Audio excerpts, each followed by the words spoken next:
Welcome to this video on finding out what is happening in your virtual environments. My name is Jared Delaney, I'm Head of Technical Services here at Netfort.com. So inside your virtual environment, you've got your virtual machines in there running, but you also have virtual switches that they connect to, and those virtual switches then are linked to your physical network, to your traditional switches and cables and all that. They're your ESX, and we're talking today about ESX, so they're connected into your physical switches by normal network cables. So what we want to do today is we want to find out what traffic is inside these virtual environments, what is going between the virtual hosts across these virtual switches. So we're going to download some software, we're going to get it installed, and we're going to take a look at what is happening inside a virtual environment. So I'm now logged on to my virtual environment here, so we're using ESX here, I'm using my vSphere client to manage it. So before I can gain visibility into this virtual environment, first thing I need to do is go to the website www.netfort.com, go to the Download Now option, and I normally go for the ISO image here so I can have more control over the build process. You just click on Download, fill in your details, and you can download an ISO file. Once you have the ISO file downloaded, if you go to your virtual environment here, I'm going to go to the Summary option. Under one of these disks here, if you right click, go for Browse Data Store, and this will allow us then I've created a folder here called Source Images, and from here then I can upload file. So I can upload that file here that I've downloaded, the LandGuardian ISO file. Upload it in there, so I've done that earlier on, to speed things up. There it is there, so it's uploaded onto that data store. Next thing I need to do then is to go to create a new virtual machine. Just go through this wizard here. You do need to go for the custom option.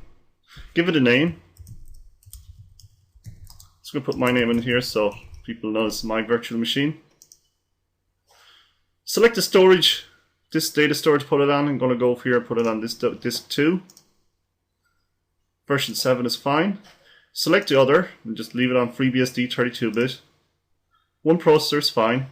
We do recommend at least, we recommend 2 gigabytes of memory. Now I'm limited on this box here, I think. It's going to leave it to 1 gigabyte. We do recommend 2 gigabytes of memory. You need to have 2 network cards. Now the virtual network cards, you don't need to do any cabling or anything. So just going to select 2. If you have many virtual switches on the ESX host, you can add a virtual NIC for each of those virtual switches. But simplest here, I'm just going to go for 2. They're a member of the VM network. I have 2 networks on this host, but I'm just going to leave them both interface in VM network. Pretty much leave most of this stuff as default, except for the storage here. I'm going to give it 20 gigabytes of space. And the last thing I need to do, you need to tick the box here, edit the virtual machine settings, because what I want to do here is associate the ISO file with the CD-ROM drive on this box. So we've got a CD here, and just select that. You can click on the data store ISO file, browse, let's go for the data store, so we put it under source images, here it is here. Let's make sure that CD is connected with power on, and finish. So I now have a new virtual machine. So let's go through the install process. So we just power on the virtual machine, go to console,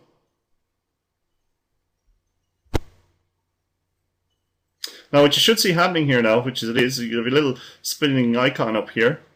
So that's just telling us that it's booting off the CD.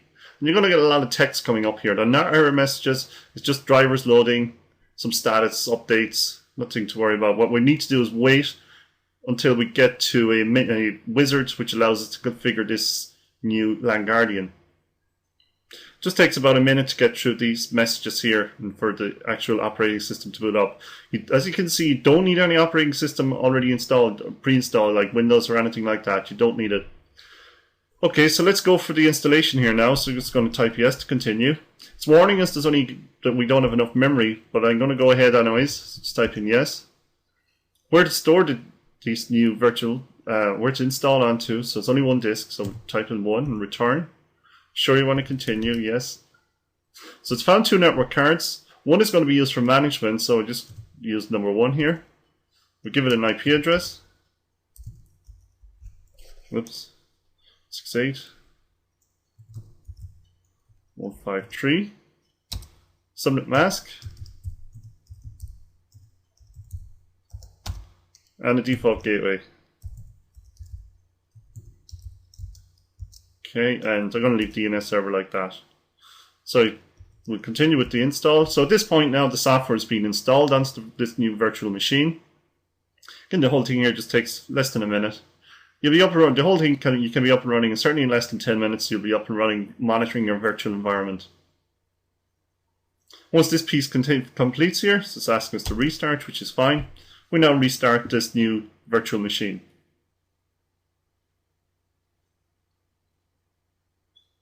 During the boot up process, again, you get lots of text coming up, lots of status updates, but you pretty much ignore them all. You're basically waiting at this point for the console to come back to tell you that it's ready. You can go to the browser, so just need to wait now about a minute for it to boot up.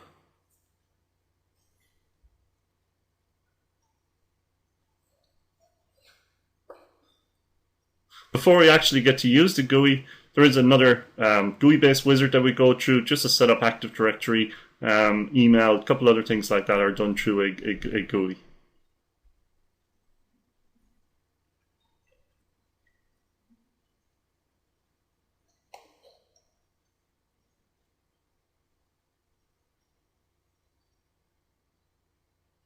While that's booting up, I just want to check to make sure that the switches on this in this virtual environment, we can monitor them. So just click on the home here again, go to summary, got two networks here, right click on it, edit settings. So under security here, you need to make sure that promiscuous mode is allowed, so it's allowing accept here at the moment. That's fine. Just in case we do want to monitor that second switch, edit settings, security. That looks fine as well. The promiscuous mode is enabled. Promiscuous mode allows us to monitor traffic within these virtual environments. Let's go back to my system here. So it's booting up at the moment. It's almost there. At this point here, it's checking file system, so it's almost booted up. I'm going to go here to my browser, and HTTPS to the IP address. It may not be responding just yet. It's not. Just need to wait for another minute for it to boot up. It will prompt you on the console when it's fully booted up, when it's ready to go. It's just checking some file system at the moment, just making sure there's no errors on the disk. Okay, so it's telling us here basically to go to the GUI, so it's completed the boot up process. Yes, so we're up and running here. First time you log on, you get a certificate error, you just proceed anyways. Just ignore the certificate error. And we go through the wizard. So we need to read through the license agreement and go for next. I'm not going to change the network settings at this point. The next one is important, home network. If you use public IP addresses on your network, you need to add them to the list here. I use private addresses, 192, so it's already there, so that's fine. I don't have a proxy server, so I don't need to fill this in, so I'm just going to go next. Under the email settings here, it's going to leave the default. System can send you regular reports via email and also can alert you if something bad happens. That's where you set your email server. System clock, I'm going to leave on NTP. It is important the system has the right time, so just click on next. Should synchronize, yeah, looks good. Then we set a GUI password. It needs to be 7 characters long.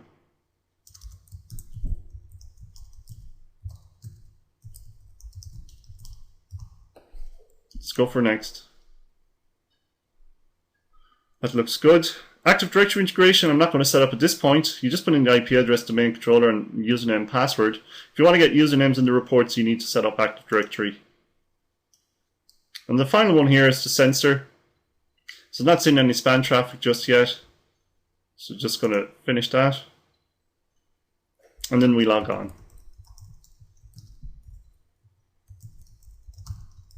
So the install is now complete and you're now monitoring your virtual environment. So just before I finish off, I just want to check a few things on the configuration. Just click on Sensors, Settings, Edit Sensor Settings. And within here, you can disable some of the features in Langardie. If you're not interested in monitoring Microsoft SQL, you can disable it here. Or if you don't want to monitor web, you can disable it here as well. So I want to monitor everything. Most things are switched on. So that's fine. Just click on save there. And let's check the reports now and see, are we picking up traffic within this virtual environment? It's quite simple to do that. Just go to bandwidth. Pretty much any of the reports available. Traffic distribution. Run the report. Now we should start to see things. We are. So our graph here is starting to populate. All traffic at the moment is HTTPS traffic. I'm assuming that's probably me connecting to the virtual host in there. So let's see here, 153, yeah, that's me connecting in. So that's fine, it is picking up traffic now in this virtual environment, so it looks good. So you basically can leave it running for a while, or if you need to troubleshoot something right now, just look at the traffic distribution report, drill down, you can see what's happening inside your virtual environment.